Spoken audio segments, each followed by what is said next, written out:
Sonotech cassettes.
किस्मत वाला हे है। अम्बे रानी महारानी का सारे बोल बाला है, जिसको नचाया वो तो किस्मत वाला है जी। किस्मत वाला है जी, किस्मत वाला है। माँ भक्तों की वाणी में समाए जा, नचाए जा, नचाए जा, नचाए जा, नचाए जा, नचाए जा, नचाए जा, नचाए जा, नचाए जा, नचाए जा, नचाए जा, नचाए जा, नचाए जा, नचाए जा, नचाए जा।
पहले माँ खाएगी फिर हम माँ की जूठन खाएंगे। पहले माँ खाएगी फिर हम माँ की जूठन खाएंगे।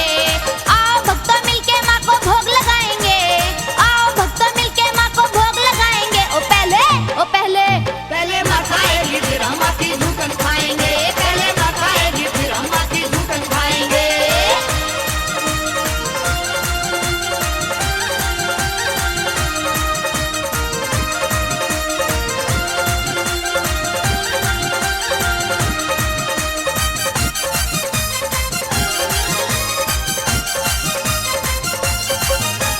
चिंतपूर्णी मनसा देवी चिंता हरने वाली, माँ चिंता हरने वाली। दुर्गे अम्बे शीतला मैया आओ हे माँ काली। हाँ आओ हे माँ काली। कन्या रूप में मैया तुमको आज जिमाएंगे। कन्या रूप में मैया तुमको आज जिमाएंगे। ओ पहले पहले माँ खाएगी फिर हम माँ की जूठन खाएंगे। पहले माँ खाएगी फिर हम माँ की जूठन खाएंगे।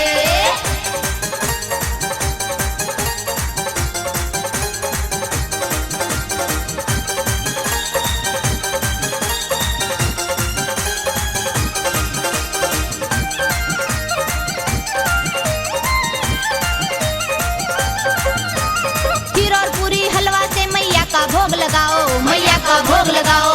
जो माँ का झूठा बच जाए खाओ भक्तों खाओ। हाँ खाओ भक्तों खाओ। झूठा खा के अमृत जैसा आनंद पाएंगे।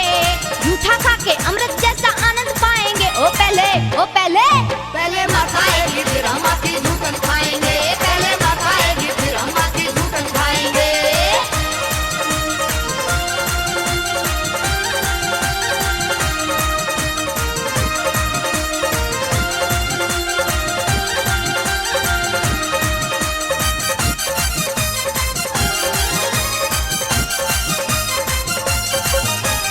भोग लगा के माँ को भक्तों चरणों को भी धो लो। हाँ चरणों को भी धो लो। दो चरणों को आओ भक्तों उज्जल को भी पी लो। हाँ उज्जल को भी पी लो। रात को गौतम सिंह माँ की भेंटे गाएंगे। रात को गौतम सिंह माँ की भेंटे गाएंगे। ओ पहले पहले माँ खाएगी फिर हम माँ की जूठन खाएंगे। पहले माँ खाएगी फिर हम माँ की जूठन खाएंगे। आओ भक्तों मिलके माँ को भोग लगाएंगे। आओ भक्तों मिलके माँ को भोग लगाएंगे। ओ पहले माँ खाएगी फिर हम माँ की जूठन खाएंगे। पहले माँ खाएगी फिर हम माँ की जूठन खाएंगे।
माँ नवरात्रि की रात माँ जगराते की रात माँ चली आओ हे अम्बे ये आसन सूना पड़ा है चली आओ मेरी अम्बे ये आसन सूना पड़ा है हो शेरा वाली माँ की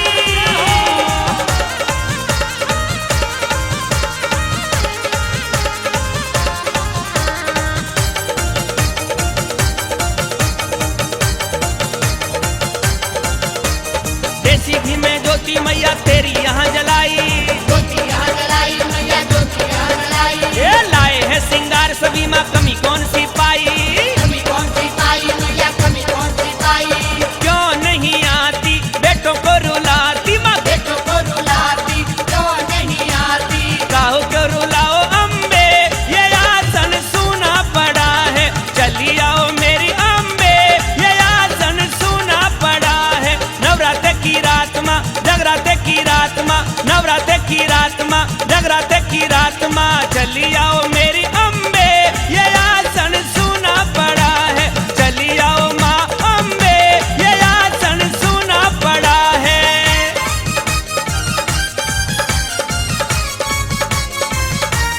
बोल अम्बे रानी की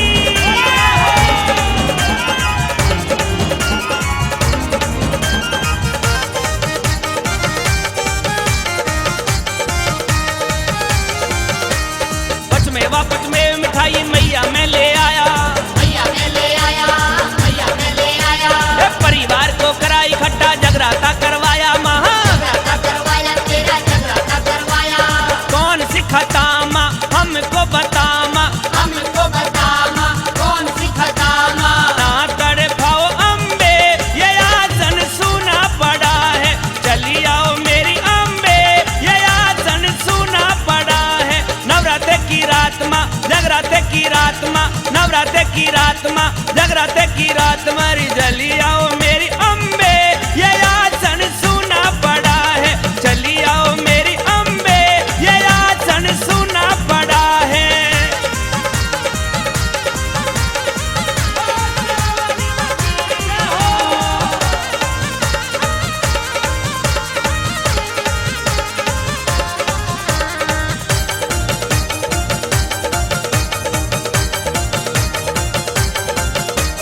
कन्या रूप में आके मैया एक बार दर्श दिखाओ एक बार दर्श दिखाओ मैया एक बार दर्श दिखाओ आसन है सूना मैया जी आके मान बढ़ाओ आके मान बढ़ाओ मैया आके मान बढ़ाओ गौतम सिंह भाटी विपता न काटी माँ पिता न काटी गौतम सिंह भाटी बता जाओ हे अम्बे ये आसन सूना पड़ा है चली आओ हे मैया ये आसन सूना पड़ा है नवरात्रि की रात माँ जगराते की रात माँ नवरात्रि की रात माँ जगराते की रात माँ चली आओ हे